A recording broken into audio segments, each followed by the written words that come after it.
we have the pleasure of having Sheri Williams Pannell and Mrs. Dobbs, Michelle Dobbs, and the discussion is over just a conversation over chicken and dumplings. Sheri is currently assistant professor at UW Peck School of the Arts, and I'll just read a little bit about the both of you, and then we will get started. Sheri Williams Pannell, BA, MFA, is a native of Milwaukee and a versatile artist whose passion for the arts has led her to perform, direct, teach, and write for a number of art organizations, including First Stage, Florentine Opera, In Tandem, Milwaukee Chamber Theater, Milwaukee Public Theater, the Milwaukee Rep, the Symphony, the Skylight Opera, and on and on. Please take a look at your apostle. Michelle Dobbs' professional experience spans working as an educator, nonprofit executive, reporter, author, and playwright. In addition to her love of reading and writing, Michelle is an ardent foodie. One of her goals this year is to do something scary every day. And that is, if your dreams don't scare you, they're not big enough. So without further ado, Sheri and Michelle. Oh, the Rock Island line is a mighty good road. The Rock Island line is the road to ride. The Rock Island line is a mighty good road. If you want to ride it, gotta ride it like you find it. Get your ticket at the station. The Rock Island line. How many of us know that song? How many of us know the history of the song? We do know that there are famous folk singers and blues singers and rock groups who have taken this song and adapted it to meet their particular needs and the social cause that they're singing about. But the Rock Island line has a deeper history. It is a song that was used during the Depression, a song that was used to let people know that there was indeed a railway that could take you from one place to another, hopefully to elevate your station in life, the Rock Island line, that took us literally across the country and ended up somewhere around Buffalo, New York area, the Rock Island line. It was also used as a code for the underground prohibition movement, because at the particular place in the Rock Island line in Rock Island, Illinois, there are tunnels under the city where booze, good hooch, was able to be secured and purchased. And in Rock Island, Illinois, there's also that same tunnels were used for the Underground Railroad, the Rock Island line. So a railroad that is literal, a train that travels a great distance,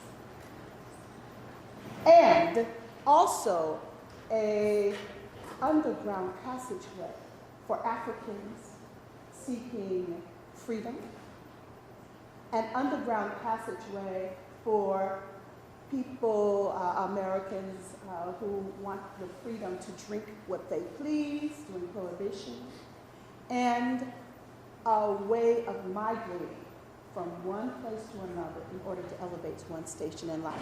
So let's sing it again. Oh, the Rock Island line is a mighty good road. The Rock Island line is the road to ride. The Rock Island line is a mighty good road. If you want to ride it, got to ride it like you find it. Get your ticket at the station of the Rock Island line. This song is used in the play Just a Conversation Over Chicken and Dumplings, which was adapted from the book The Rock Island Line, Conversations Over Chicken and Dumplings, which both are written by our guest, Michelle Dobbs. Let's welcome her. Michelle, tell us about yourself, a little about your background and your training as a writer. My training as a writer. Okay. I'm from here, Milwaukee, Wisconsin. Borchard Field, 53206. That's where I come from. And we moved, after redlining was lifted a little bit, we moved out to 53206. The neighborhood's called Golden Gate, but when I was a kid and some people were moving way out there, farthest northwest corner of Milwaukee, they called it Ghetto Meadows, because it was a place where black people were allowed to go. That's where my parents went. They built a house. And we were, it was a nice house and everything, but I kind of missed Borchard Field. I became a writer because I was told I shouldn't do that. Here when I was a kid, they said, first of all, you're going to starve. And secondly, you shouldn't, I was submitting essays, imaginary stories in school that used Ave, African American Vernacular English. And my teacher would give me an F. He's like, that's not English. And I'm like, yeah, it is. We went back and forth all year, and he kept failing me. But I wanted to tell a story in my own language. I wanted to tell a story in the tradition that I'd learned in my family. Those stories that that's the time that brother fell off the roof or whatever. I wanted to tell those stories. And I became a journalism major in school because I figured I could write and eat too. Yes. Yeah. Well, tell us, 53206 brings out to mind a certain connotation today. Yeah. It's made a lot of news nationally. We've seen all of the video on PBS, on the various news television programming. But tell us about the 53206 you grew up in. It was a neighborhood. It was a lovely neighborhood. My street in that neighborhood had oak trees parked down both sides, and it made an arch over top. It was lovely. My auntie lived upstairs. My one set of grandparents lived down that way. The other set lived down that way. Aunts and uncles were everywhere. The park, I walked around, The park. Yeah, there's a park at Atkinson Borchard? Avenue. What about Borchard? Borchard Field. Yes. It was down where my grandparents lived, yeah. Tell us about that. My grandparents moved to Milwaukee because my grandfather transferred. He was he played minor league baseball in Rock Island, and so he went first and was trying to find the coolest apartment he could for his family, and he got one right across the street from the baseball field. And that was the field that, it was the real baseball field until County Stadium got built in the 50s. So my grandparents lived there, my aunt and uncle lived downstairs, and all the greats played at Borchard Field, like DiMaggio played there, Jackie Robinson played there, everybody played there, and so my grandfather was a little obsessed with baseball, and because he couldn't play, you know what I mean? He tried out for the Chicago Cubs every year for from when he was about 17 years old. And they would encourage him to come play so people could watch his skills, but they couldn't recruit him because he wasn't the right color. So he kept trying out sometimes he would try out just to show off. Sometimes he would, to prove that they were making a mistake. But it was a good neighborhood. Yes. It was a nice neighborhood. And then it got demolished by 43. Where Highway 43 is, that's exactly where Borchard Field was. And my grandfather took that apartment upstairs from Uncle Casper for $80 a month, and he never paid more than that. And my grandparents never lived anywhere else in Milwaukee. That was their house, that was our neighborhood. That's also considered a part of Bronzeville, yes. Milwaukee yes. as well. Uh-huh. All right. Well, how did you come to write the book, Rock Island Line, Conversations Over Chicken and Dumplings? How did that come to be? I lived out in D.C. at the time, suffered a huge breakup after college, and because I lived college with him, was I was at school at Howard in D.C. And I wanted to live in this district. I didn't really want to live in Virginia or Maryland, and so I couldn't afford it without my roommate, who was my boyfriend. So I came home, and I was teaching French over at UWM at the Pre-College Center, and it was French 1 and 2. I mean. It's not very interesting. And so I was looking for some mental invigoration. And I was talking to my grandmother one day, because I would go to Borchard Field for breaks between my classes. I had one 10 o'clock course and one at 2. And I wasn't going to drive all the way out to the Meadows where I live, so I went to my grandmother's. And she was complaining that I made lumpy gravy or whatever, so she was teaching me how to cook. And one day she's stirring and she goes, I wonder whatever happened to Maggie. I'm like, who's Maggie? And she said Aunt Maggie. And I really don't know who Aunt Maggie is. So she started telling me this story. And so like for 3 hours every day while we cooked, she would tell me this story. And by the end of the summer, I was like, that should be a book. And she said, well, you like to write, put it down, you know? And so I did. And she would tell me like, that's not how they talked, or this is what color things were. And it was pretty awesome.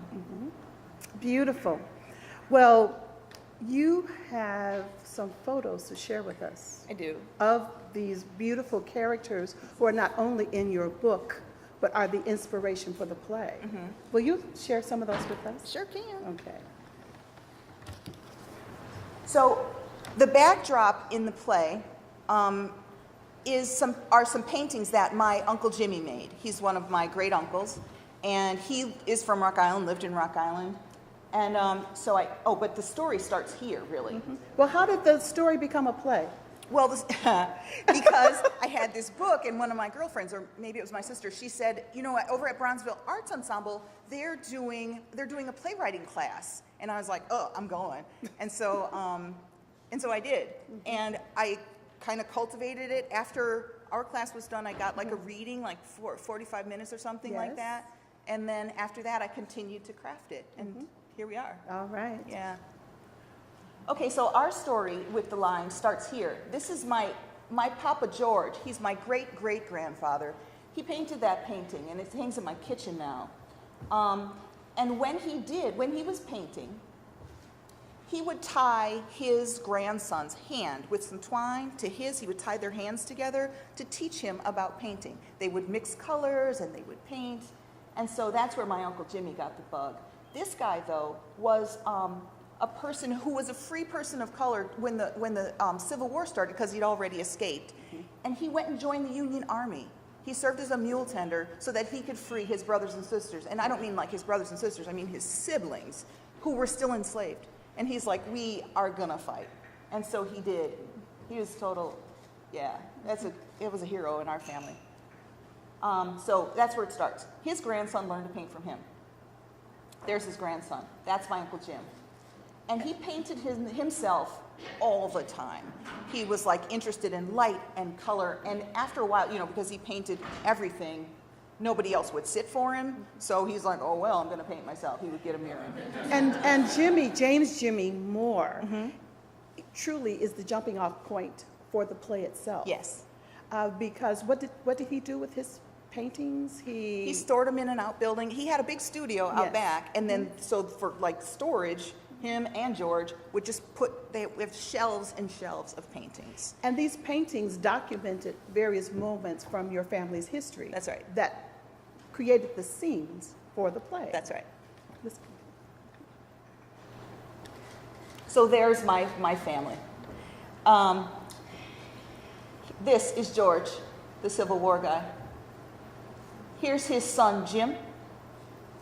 Jim's wife, Betsy. Her name was Claudine, but everybody called her Bets. There's George's wife, Hesta. There's Uncle Jim when he was young. And these two are my dad and Aunt Jan. And they are mentioned in the play. They are. All of these people, you know, characters are based on these people because we weren't there, so. And one of the people who's missing from this earlier picture is Maggie. That's Aunt Maggie. And she worked as their maid.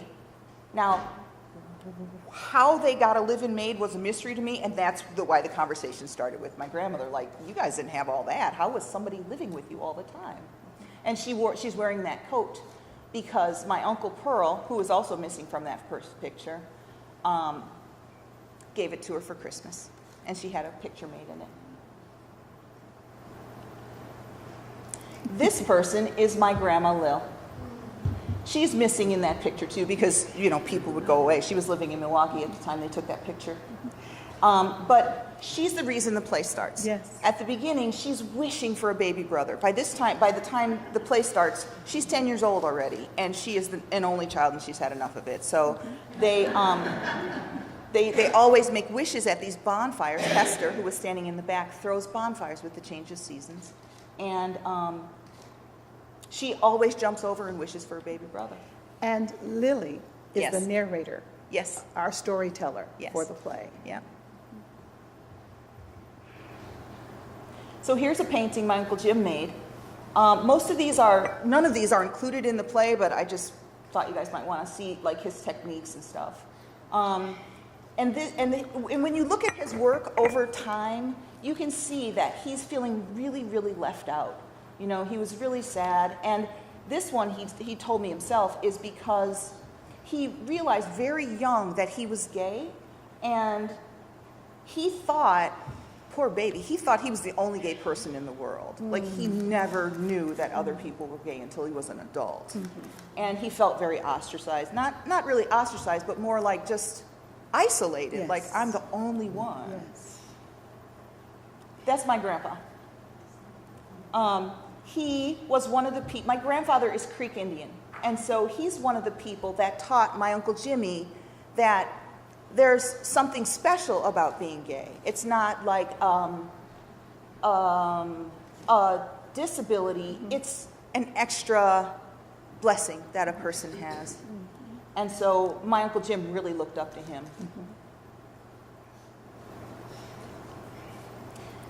Here's another of his paintings. They're always about duality and about intersectionality and about feeling like, is it okay? Am I okay? You know, so a lot of masquerade. Like, I don't think he hid that he was gay because it was pretty evident, but he never got to talk about it. And I think that's why there's some pain in his paintings, what he was processing. What style of painting would you consider this? And what was his medium he used? He used oil paints, Okay. and then he would make carvings out of pieces of wood that he'd find. And I think I included a couple carvings, I'm not sure. But, so he did sculpture out of wood and oil paint. But would be considered abstract sort of painting? I don't know a lot about visual art, but would this be considered maybe abstract or He considers it folk art. folk art? Folk art. And he's, in a way, even though he was trained, Yeah. but he still relied on, I'm going to say, his intuition, Yeah. that part of him that was self-taught or Yeah. taught by someone he loved very much. Definitely. Okay. And you'll see, like, this is him riding the train with himself. He's going to the Navy. He Yeah. rode the train Yeah. he entered boot camp. But you'll see sometimes that, like, someone's hands are really big, and that's because they have a lot to give. Or their Yes. ears are weirdly big, and that's, you know, he's trying to tell stories with his Yes. pictures. So Yes. if you see someone who's, like, hands are really large or their arms are really long, they're reaching for something. And I feel like the way I was writing in Ave when I was a kid, Yeah. he was painting in Ave, you know? So it's like yes. almost like using our language and our symbolism to tell a story. So we went to the Navy when he finished high school, and his parents had saved their money all his life so that he could get to college. And he joined the Navy, which crushed my family because they did all that fighting so we could be free, and now you're gonna, you know. So anyway, he did that and met his partner there. They were together from there on out. And my grandparents, his parents, were only saddened that he was white. His partner was white. And they were like, it's hard enough being gay, and now you want to like cross racial lines too. Like, you're just making this way too hard. That's Jim on the left. It's Papa Jim and his wife, Bets. Here's some more of his work. And you can see, like, this painting was made in the 70s. And he's got a little mustache, he's some muscles. But the other ones, he looked sad, and he was wearing coats, and, you know, his eyes were sort of looking away. And this one, he's sort of like looking into the future. And all of those frames behind, this was in his studio. Like, he really had that many frames in his studio. And He his made them. studio was a barn, correct? Yeah, they had a barn. And they used to keep a horse when they were, you know, before they had cars, and he took it over. This is him. He painted my Aunt Jan. He painted all of them, a lot. And that's just one I like. Oh, there's my family. So that's homecoming at their church, Fourth Baptist Church in Rock Island. All the hats. I love the hats. The hats are everything. So there's Aunt Jan, who got her picture painted all the time. There's Chappie, that's my grandpa. And here's my grandma, Lil. And this is Lois. She is her best friend and his cousin. And Lois is a member of a Native. Can you tell her Native people? Is she Creek? She's Creek. She's Creek. And there was a special relationship in Rock Island between the African American and Native American communities. They were pigeonholed into this little community. They had to learn how to live together. Yeah. Can you talk about that in your family's relationship to the Native people? Sure. When Lois moved to, my grandpa's people are from Oklahoma. That's the last place we've been. But they're Trail of Tears people, you know, so they traveled all over the place looking for somewhere to be. And when they first moved to Rock Island, Lois, they lived on what is now a state park land, Black Hawk State Land. It was just a valley, and they came on horses, they camped, that's like where they lived. And then my grandma made friends with Loisy because she had like, that's exaggerating. She had like 7 brothers, and her mom was gone, so it was her dad and 7 brothers, and she was the boss of everybody. And my grandmother really admired that. She's like, oh, she can handle it, you know, that little girl. And so she made friends with her. But like those people you saw in the last one, they all lived in the same house. So it's the grandparents, the great-grandparents, their children. People would take wives, break up. Everybody lived in that same building. So like there were like little pockets of color in all farmland, like just total farmland. They were there since the Rock Island line like connected. They called them the old settlers. Yes. So the old settlers were like, they had to be friends, and they didn't experience a lot of like discrimination. Like there weren't cross burnings and things, but people just kind of looked at them funny, you know. So they had to make their own lives. Oh, okay, so that's my grandpa, and there's Aunt Jan again. And he wore those shades through the entire wedding service. It was down at down here on that big Catholic church in Brownsville. Oh, St. Francis. St. Francis. Yes. That's where they were married. High Mass, big deal. And there's Uncle Jimmy in the background laughing at him. And right here is her groom, who's also laughing. My grandpa cried the whole time. Here's another picture. He made this painting and the frame. And his idea was like, it seems really big and bad, but if you keep working at it, it'll be all right.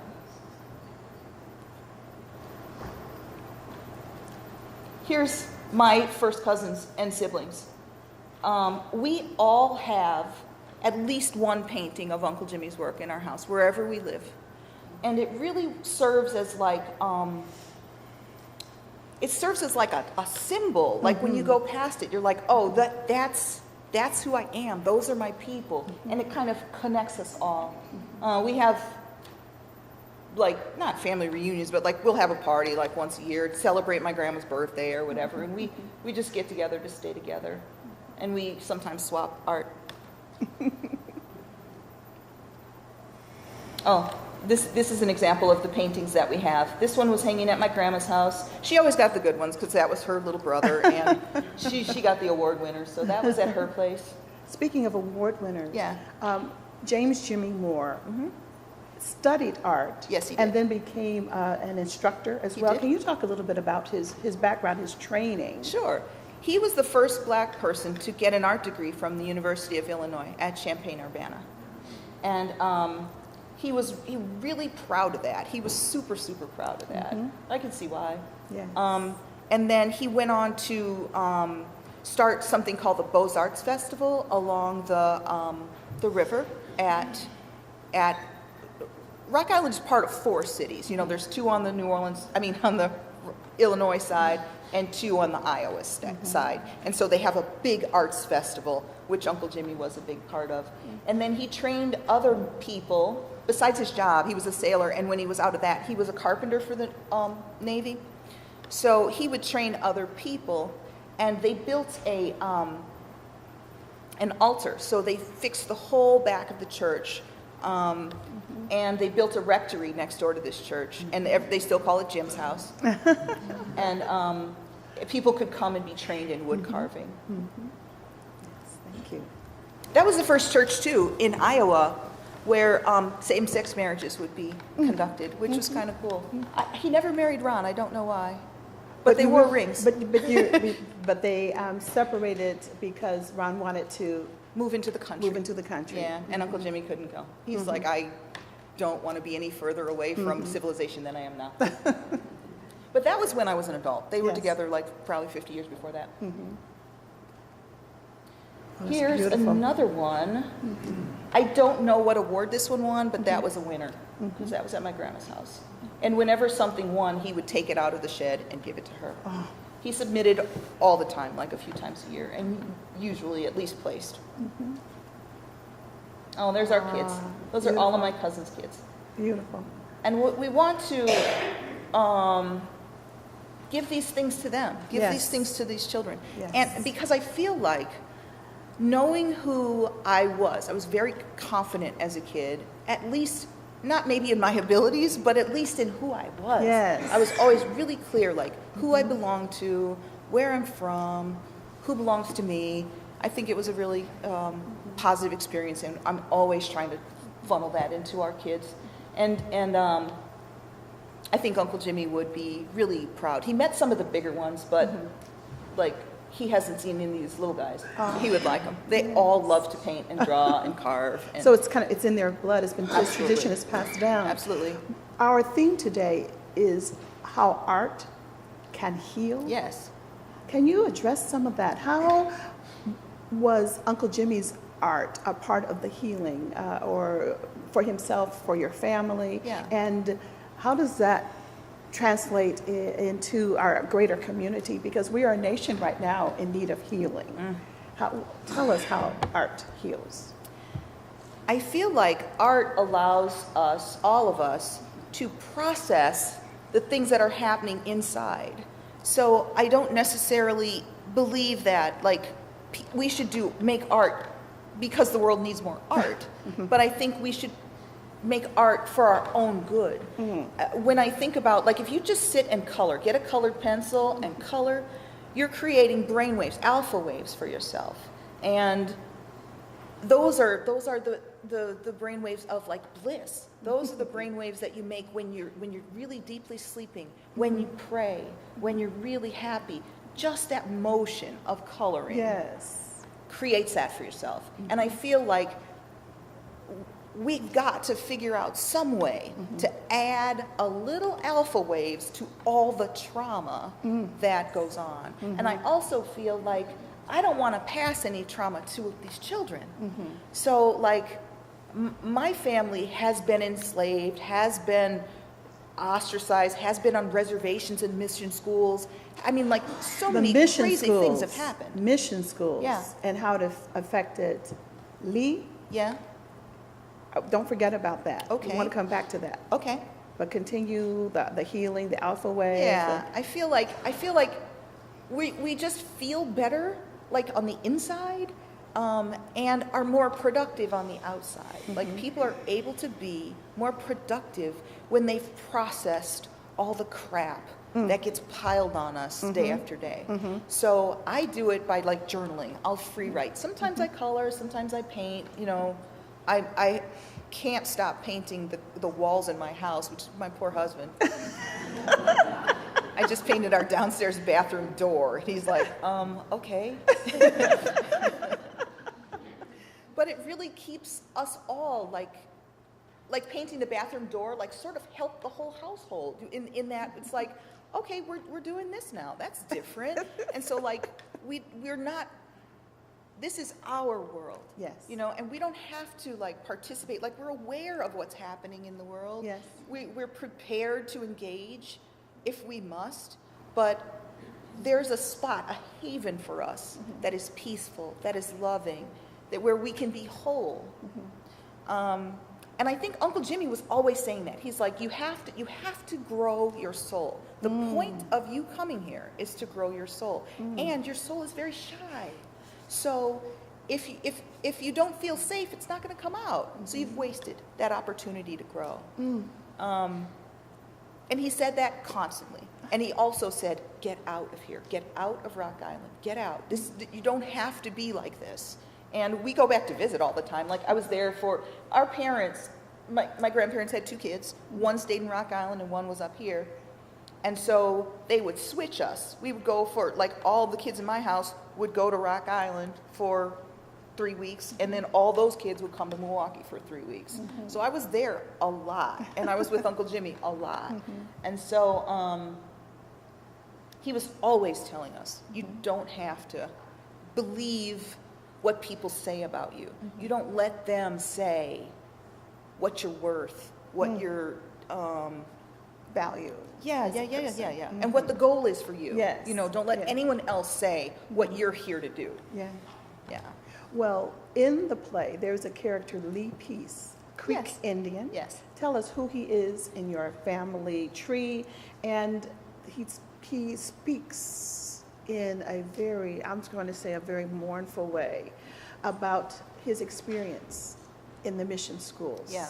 Can you talk about that? Sure. He and his brother, I wish I'd put a picture of that up. Oh, that's all right. He and his brother went to live in a mission school in Oklahoma, where they were living at the time, and their mom left them there because their dad died, and she didn't feel good about trying to take care of them. She didn't feel like there would be enough food, and everyone said, like, bring them here and they'll be educated and safe and all those things. And the first thing they did was cut their hair off.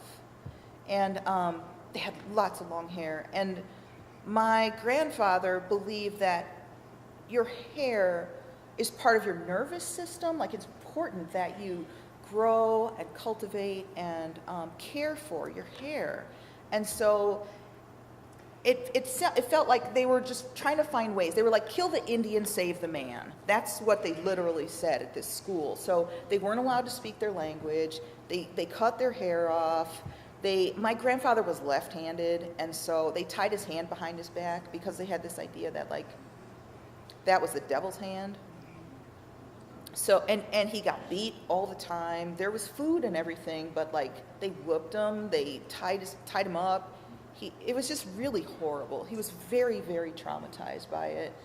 And afterward, his mom came back for them, and she's like, I didn't know it was going to be like this, and sorry, or whatever, but they were really, really angry at her. And they were really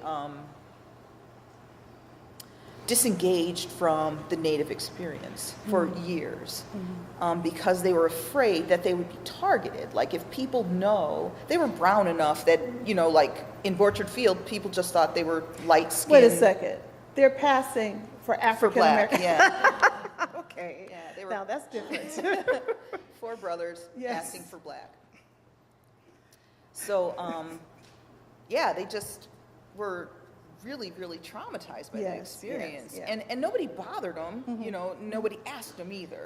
So nobody questioned, like, oh, what are you? They just thought, oh, that's a light-skinned black person. Because he lived in an all-black neighborhood, had a black wife, was raising black kids with black values, and you know what I mean by that. Yeah, It's like, those values that are a part of our African American Yes, experience. yes, yeah. All right. And he was also very, like, he was, interestingly, a person who was not black, technically, not of African descent, was telling me, you have to be very careful as a black person. You have to try very hard, you know, like, and I went to Howard, which is a historically black school, and I had made up my mind that I wanted to go there when I was in, like, 5th grade, and my grandfather's like, oh, you can't, because they give black schools the books after. You should go to the white school because so you can have the things first, you know. You're very smart. You don't have to get the cast-off books. You don't have to, they're not gonna give you the nice things. You won't have the good materials, because he was thinking about separate but equal, right, you know, from right. Milwaukee. Yes. But yeah, he was, and sometimes he would say, like, things about, we would find out, he would say things or do things, and we were like, what the? And he's like, oh, well, that's a Creek, that's the Indian way. And we were like, oh, okay, Okay. you know, Yes. oh, forgot, you know. But yeah, we weren't like really immersed, and he refused to register. He didn't want to be on anybody's roll because he's like, I don't want them to find me. So no census. No, no, he wasn't on anybody's, you know how you can register Yes. as join a nation Yes. legally? He didn't want to do that, and he didn't want us to do it. He's like, let's just stay here where nothing's going to happen to us. My Lord. Well, we don't want to give too much of the play away, or the book, which I hope you will be able to purchase on It's on Amazon. Yeah. So Michelle and I would like to encourage you to free your souls so they can grow. We want you to share stories with your families in whatever form they take, be it visual or performing arts. But free yourself, heal yourself, and pass on your legacy. We thank you so much, Sister Florence, Sister Brenda. If you would please come up, Sister Florence, for Sister Brenda Pannell. Susie, please come up. Please, don't be shy. Please come up. We want to thank these women. And Father Rick, thank you so much for inviting us to join you today. Come all the way. Thank you. And we love the family here at St. Paul, but I have to say there are some members of my congregation at Calvary Baptist Church who are here today, and I want to thank you, and we will not let Dr. Walton know, I won't take your picture and let him know that you skipped service today to join us. But I thank you, my Calvary family, for following me here today. Thank you, and God bless you, and see you in a few minutes at service, right? Sheri's going to grace us with a few songs during service. Thank you. Thank you.